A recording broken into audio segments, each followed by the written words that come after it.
Shalom, salam sejahtera bagi kita semua. Melalui GKM Menyapa hari ini kita akan bersama-sama merenungkan satu bagian firman Tuhan yang terdapat di dalam 1 Korintus 15 ayat 1 sampai dengan ayat yang keempat. Saya akan membacakan kepada kita sekalian.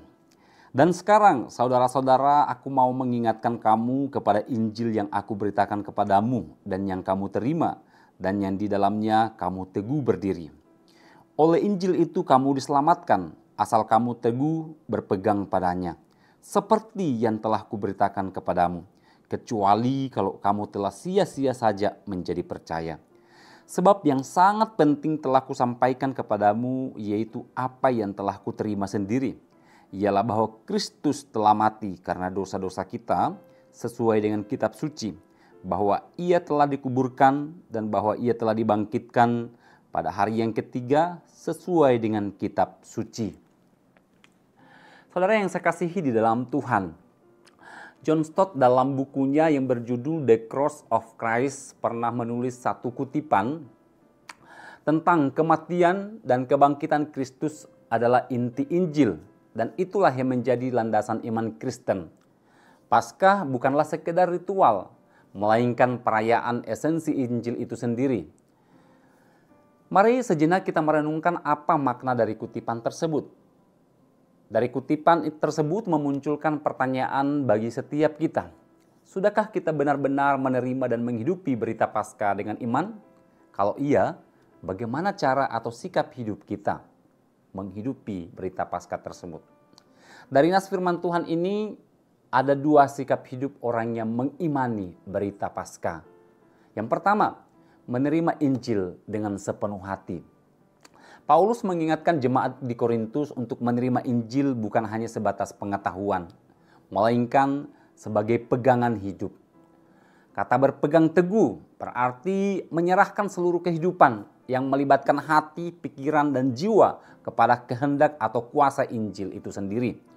Banyak orang yang secara pengetahuan mengakui kematian dan kebangkitan Kristus, namun keyakinan itu hanya berhenti di batas pengetahuan saja. Lalu bagaimana ciri-ciri orang yang punya sikap seperti itu? Yang pertama, tidak ada perubahan nyata dalam kehidupan sehari-hari. Yang kedua, tidak mau mempraktekkan nilai-nilai yang diajarkan oleh Yesus Kristus. Kemudian ibadah hanya menjadi rutinitas tanpa makna yang mendalam. Dan terakhir, tidak ada perubahan hidup, perubahan karakter di dalam kehidupan orang tersebut. Akibatnya, pengetahuan tentang Paskah hanya menjadi informasi yang tidak hidup di dalam keseharian mereka. Yang kedua, menghidupi Injil dalam keseharian.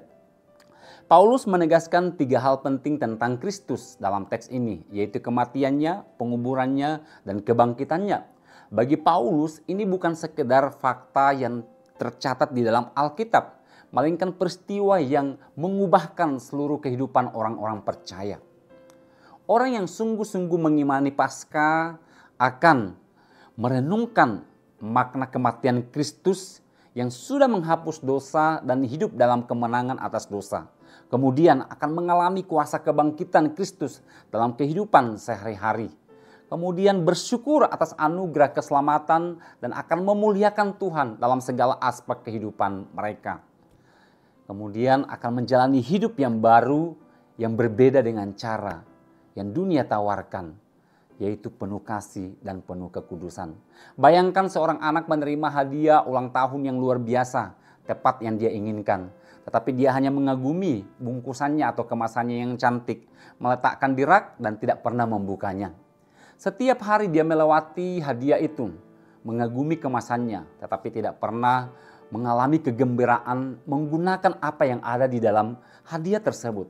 Sama seperti itu, banyak dari kita telah menerima hadiah terbesar, yaitu pengorbanan Yesus Kristus dan kebangkitan Kristus.